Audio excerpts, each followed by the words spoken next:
Hello and welcome to Deep Dive Celebrity Adjacent, Episode 2. Yes. Hello, Carole. Hi, Andy. How are you? I am great. I'm Andy Tarnoff. I'm the host of the Deep Dive Podcast Network, and I'm joined once again by someone who does not need any introduction in Milwaukee or Wisconsin, maybe the world. Well, we used to get mail from all over the world. Really? We did. Okay. And because people would listen in Europe, they would listen online. Oh. And Okay, so you are world famous. well, okay, whatever. Okay, people, in case you do not know Carole Caine, you should, which you might know from our first episode of Celebrity Adjacent, Right. in which we talked about our friend, I'm calling him my friend, Henry Winkler. Mm-hmm.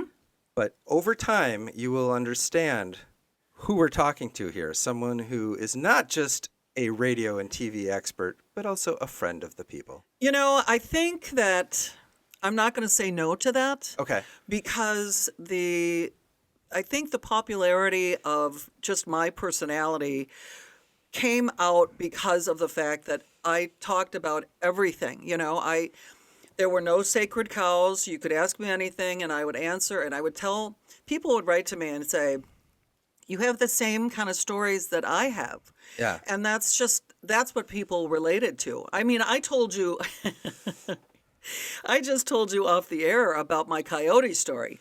Yes. And I posted that online, and people were like, oh my God, we've got coyotes too. And, you know, my dog Beauregard and Sydney were outside, and Beauregard was howling to beat hell. And I looked out, and it was 6 a.m, and here's this big coyote standing in the middle. So I went flying off the deck in my robe and my slippers with my arms waving, screaming, go away, go away. You're very relatable. When you were coming up in radio, did they want you to be relatable, or did they want you to be larger than life? What were they asking you to be like back then? I never really got too much direction. Okay. Just because of the fact that when I was working in Fort Atkinson, I was just doing the record thing and just, you know, ins and outs and stuff like that.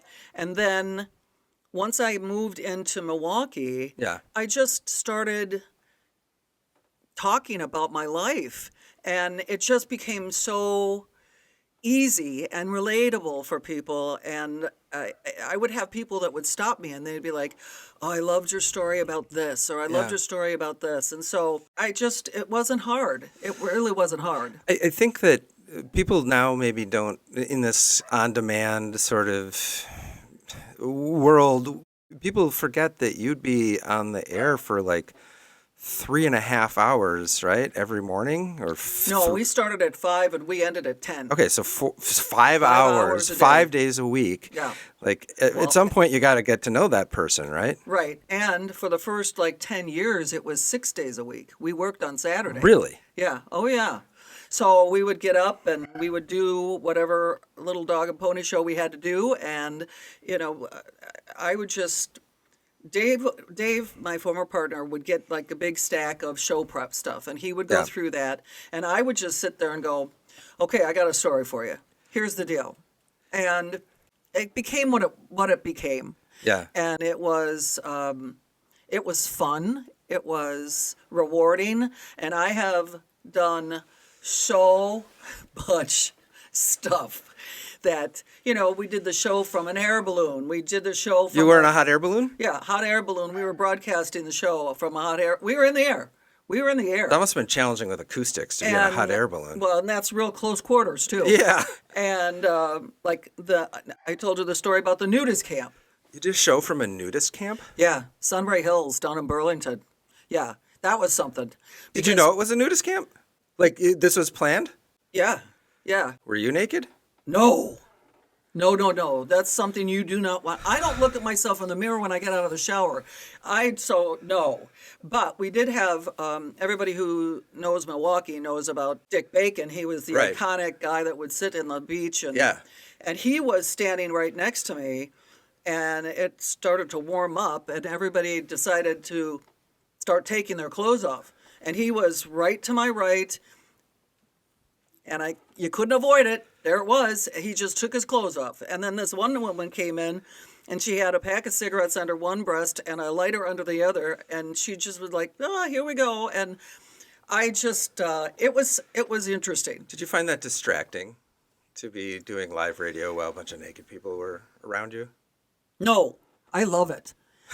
No, I do. You could just roll with it. Yeah, I love when people would show up and we would be on remote or something, and they would come up and they want to talk to you. That was the only problem with that when you have a lot of people standing around, is that because people think they know you, and so they want to have a conversation, and it's like, Back to the show. I gotta go Yeah, get on the air. The break's over. So, but Wow. anyhow, we did our show from Los Angeles, which is going to be more stories that I'll be able to tell you. Yeah. We did our show from Hollywood and Los Angeles and New York and Jamaica and Germany, and doing Oktoberfest and just crazy stuff. What a time to be alive.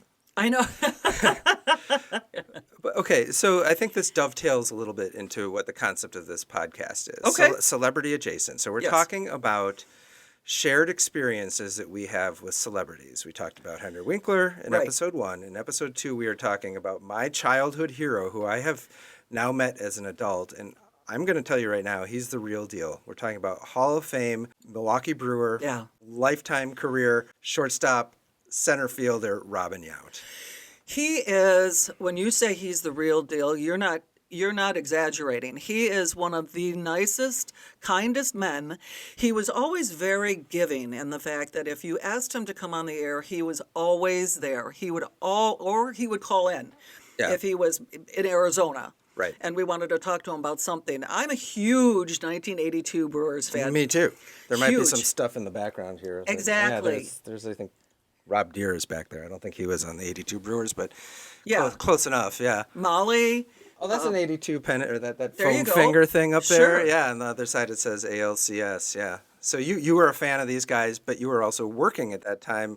Right. And you had a chance to get to know these guys as guests, as friends. Right. Tell me everything. Well, Robin would come in.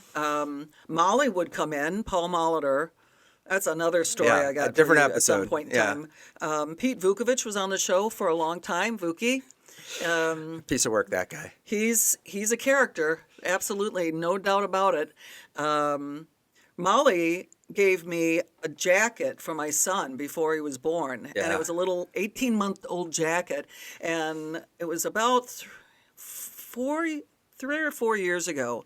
I got a hold of Steph Bando, who is Sal Bando's Yeah. son, and he's a sports guy. Yeah. And I said, I've got this jacket. I'd like to have him sign it. And he goes, I happen to have an 82 reunion happening this weekend at the baseball card out in Waukesha, the baseball card shop. Yeah. So I walked in with the jacket, and Vuki looked at me and he goes, what the hell are you doing here? And I'm like, okay. And I told him the story, and then all of a sudden Molly comes walking in, and he's going in the back going, where's Carole? Where's Radio Carole? Where's Carole? Aw. And so, I mean, Robin yeah. would come in whenever you asked him Was to. he like a regular weekly guest? No. Okay. It was always on a special occasion, like when he launched his lemonade. Yeah. That's just part of my story, but we'll get back to that. Okay. Yeah, when he launched his lemonade, he wanted to come in and promote it. Yeah. And so we're like, fine. If something was happening with the Brewers, he was always very forthcoming and would be willing to talk about what was happening, like changes in the roster or new guys coming in or Yeah. whatever. Yeah. So, I mean, he was with them. He never left the Brewers, which I thought, and he's got so many records with the Brewers. Absolutely. So he's a really great guy. And I remember I said to him once, because I couldn't believe that the Brewers were allowing him to do his motorcycle racing. That one was, yeah, so we should give some background on that one. That was one of the few things that he insisted that he be allowed to do. Right. And it was a super dangerous thing for your star player to be dirt biking and stuff. Yeah, yeah. But they let him do it because he was They Robin let him Yount. do it because he was Robin Yount. Yeah. And he told him that's what I want to do. My favorite Robin Yount story, though, is when I was asked to fly with the Blue Angels. Yeah, tell me about this. And I know, I brought the picture in so Yeah, you can we'll see cut it. to that. So it was Robin, me. If you say no, they'll never ask you back. Right, for sure. It's a one and done kind of thing. Yeah. And So it was Robin first, me second, and this guy from a community newspaper like out in Waukesha. That Okay. was third. Okay. And I remember walking, we were in the back and we had to get all the gear on. And it's like, okay, this is where we're going. And the plane came in and Robin gets on his plane. And he goes, he wrote on my picture, have you had as much fun as I did? Sincerely, Robin Yount. Have we thrown up yet?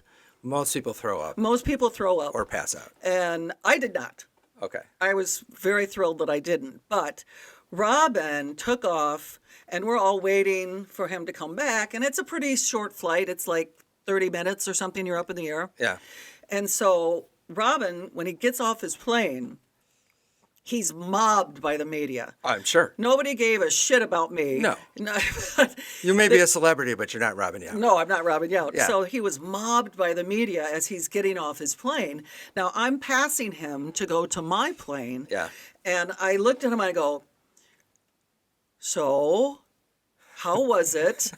And he grabbed me by both my shoulders and he pulled me in and he whispered in my ear, good luck, Carole. I was like, oh, I'm so screwed. This is a Hall of Fame baseball player. He's He's an elite athlete. yes. And I'm just goofy Carole. Yeah. And so when we got done, he was still back in the building, and he came up to me and he's like, "So how'd it go?" And I go, "Oh boy!" And so they had taken a picture of us standing outside one of the planes, and my husband, being my husband, he sent this off to Robin with a lick and a promise, thinking maybe he'll sign it, maybe he won't. But Robin was gracious enough to sign it. But when he said good luck, oh, Andy, I was just like, I don't know how this is going to happen. And it's a really interesting experience to fly with the Blue Angels. I've done it. Oh, you did? Although I didn't do what you did. I flew in the chase plane. Oh, got I it. flew in the, it was called, I think, Fat Albert. And it was this Oh, I know what that is. zero gravity, jet powered C-130 Hercules without any windows or air conditioning. And once the weightlessness occurred, Oh, wow. I started to hyperventilate a little bit. I'm embarrassed to say. Well, this was back when I did it. They had videotaped. I have the oh, video. you have footage? Oh yeah. Oh, Oh yeah. okay. They We're gonna have to videotaped the whole convert thing. that. Okay, yeah. Now I will tell you this, and it's probably a little too much information. No such thing. But my son laughed and laughed and laughed because when we did a loop. Yeah. And I finally said to my pilot, Kevin, I go, don't do that again. Don't do that one again. But my nose started to run. I'm sure. And in the footage, you see this, Just snot flying out of your nose. it was out like a foot. Well, yeah. I mean, you're upside down. It's And my son would just rewind and And laugh pause and it, laugh and yeah. laugh and laugh. That's great. But Robin so graciously signed my picture for me, and I have seen him since this. Yeah. And he always talks about. In fact, I just was on TMJ with him. I got the kid. The kid. I got a hold He's of always the- going to be the kid. I think he's pushing. Is he He's 70? 69. I Yeah, think. he's still the kid. Right. And so I got a hold of him because Steve wanted to talk about the Brewers, Steve Scafidi from Yeah. TMJ. Yeah.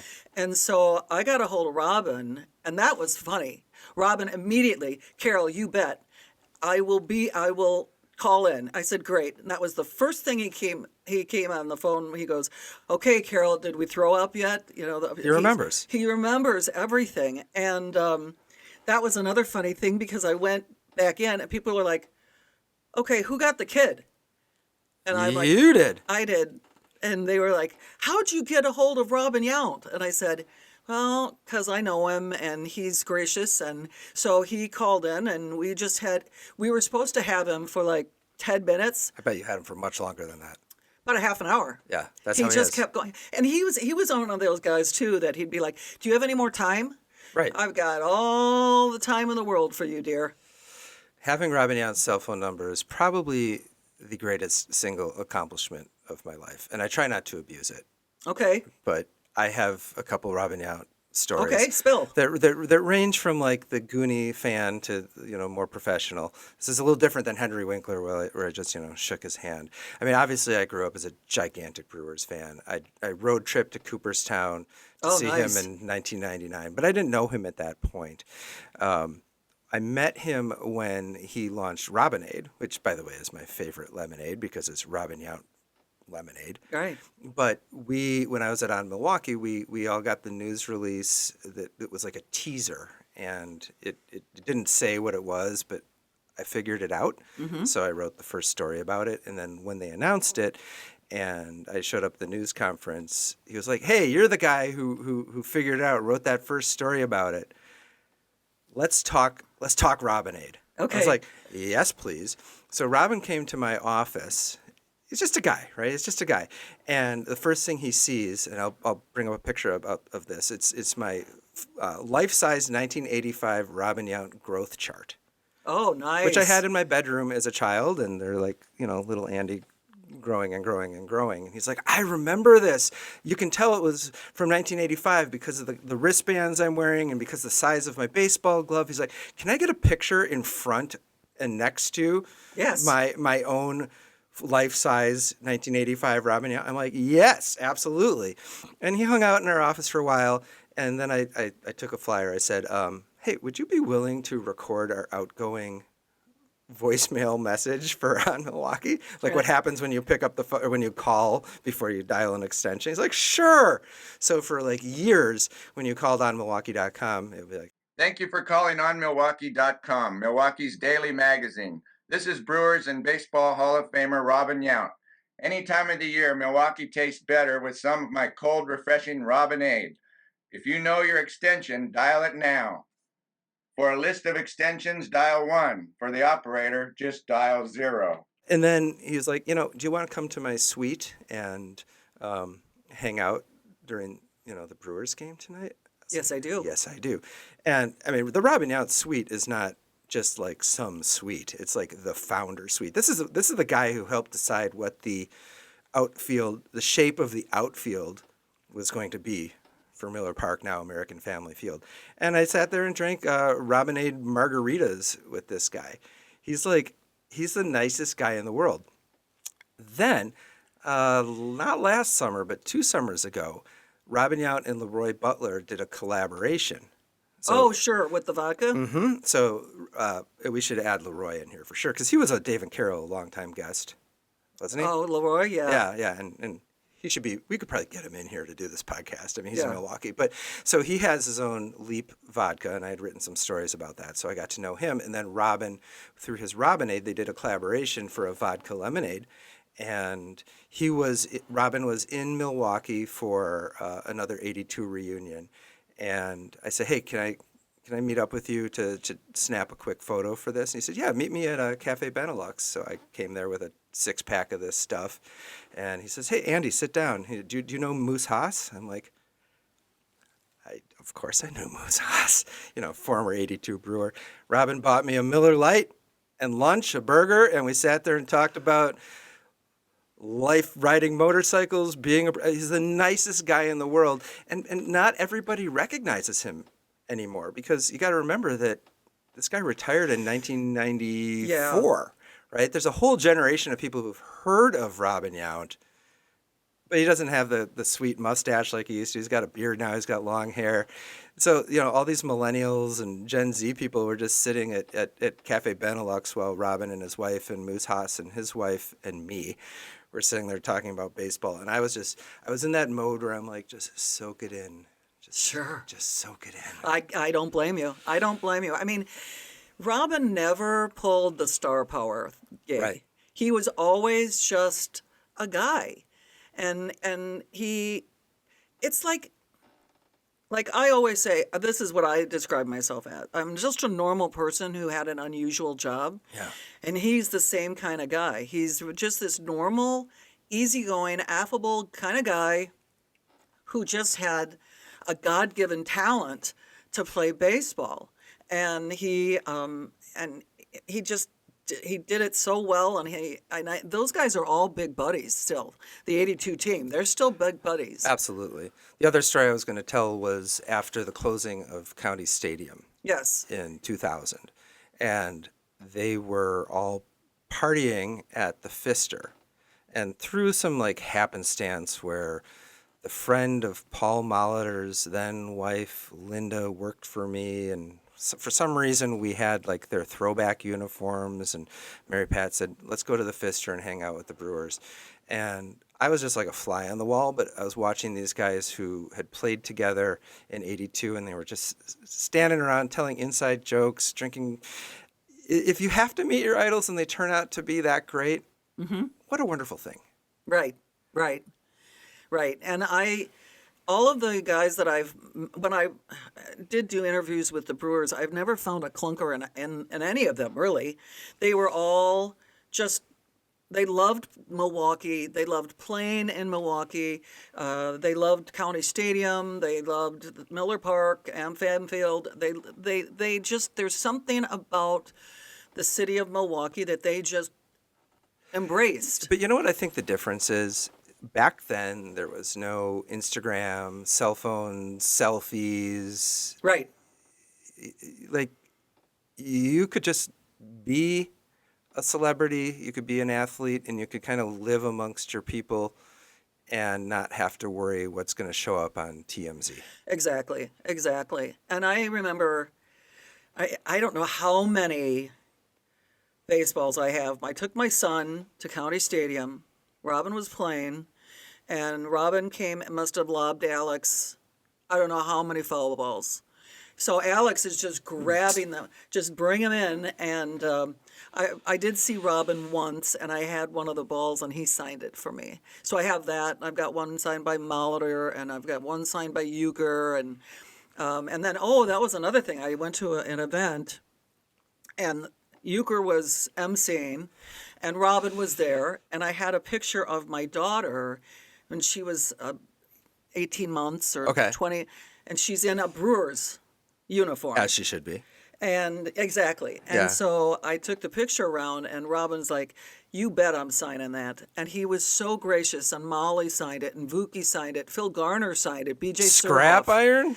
Yeah. Yeah. We have so many episodes here. Yeah. Because we could do one on each of these guys. Yes. And, it was, so I got the thing signed for my son, and then Liz has got this picture of her that's signed by all these Hall of Famers. Euchre is on it. Yeah. And Robin was just like, oh, look at how cute she is, and he couldn't wait to sign it. So that, when I'm dead and gone, that's going to Liz. She'll get it. Okay, well, I think we should, when we're done with this episode 2, Deep Dive, Celebrity Adjacent, we should send it to Robin, see what he thinks, report back, see if he's embarrassed by this. I hope you're not, Mr. Yount. I wouldn't think so. We haven't said anything really embarrassing. There's nothing embarrassing to say. The guy's a real deal. Well, my Blue Angels thing was just unbelievable. Well, okay, we'll put those up there, and then not every one of these episodes is going to be about Milwaukee.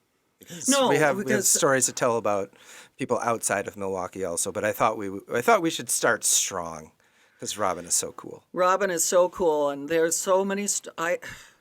Listen, I've got so many stories about people from Hollywood and Los Angeles and New York, and all right. So I'll try to match you on those to the best of my ability. I remember getting hit on in New York by Grandpa Munster. What? I know. Okay. Just tell that story and we'll wrap it up. Okay. Grandpa Munster hit on you in New York? Mm-hmm. What? We were doing one of those round robin kind of things where every station had like a table. Like a dog and pony show for advertisers and stuff? Or no, that was a guy who actually organized this stuff. Okay. And so every station that came from around the nation, everybody got a table, and then these guys would walk around and walk around and walk around, and they'd sit down. And I remember I stood up, and the guy who played Grandpa Munster, he was like, all hands, and he's got his arm around me, and he's giving me a kiss on the cheek, and I'm like, okay, Grandpa Munster. I mean, that guy was old when the Munsters was on. I know. I'm assuming he was even older when this happened. Yeah, I know. Were you So flattered? it was just kind of like, okay, that's enough. Hasselhoff did the same thing. We were in Los Angeles, and I stood up, and he goes, "Oh, tall and beautiful," and he put his arms around me, and I'm like, "Okay, Dave." I got Hasselhoff stories also. Yeah. But we're going to save them for another time. But I am impressed that Grandpa Munster hit on you. I'd be flattered. Let's put it this way: it wasn't what I was expecting, to be mauled by Grandpa Munster. Fair. Yeah, I was just I'm just doing my job, dude. Stop hugging and kissing me, okay? Stop. He's an old man. This is the last. I'm assuming he's dead, so we can probably talk about him without any impunity. Got a million I of think he them. was probably dead a long time ago. But that is episode 2 of Deep Dive Celebrity Adjacent. That's kind of a mouthful. This is the time when I tell people to like and subscribe, to share the podcast, because it feels good. Right. No, And- you should. Just share it because we're just two people having a good time. Yeah, and there's so much to talk about, and Yes. it's so fun, and I love that we're doing this. After all these years, I found my bumper music, by the way. I saw that. Yes. Yeah, I guess I could probably play that. So every time I would be on the radio with you, there was like a little Andy song. I always got very fired up when that happened. I know, and I love the picture you posted of you sitting at a board like you really knew what you were doing. I had no idea what I was doing, but no one took any pictures. Like, I can't find any pictures of you in the studio. I can't find any pictures of me in the I was there. I know it happened. I know you were there. Yeah. But no photographic evidence exists. I lost a lot when they let me go. Let's put it that way. right. I lost a lot. Well, we'll see if we can dig it up. Maybe fans can dig it up. Share. Send us what you got. If somebody's got something, I'd love to see them. So we'll see. And we'll see if Robin Yount enjoyed this also. Well, I'm just going to say this. If Robin's listening, when he listens to this, hi, Robin. Hi, Robin. I Thank miss you. See you next time. Okay. Bye-bye. Bye.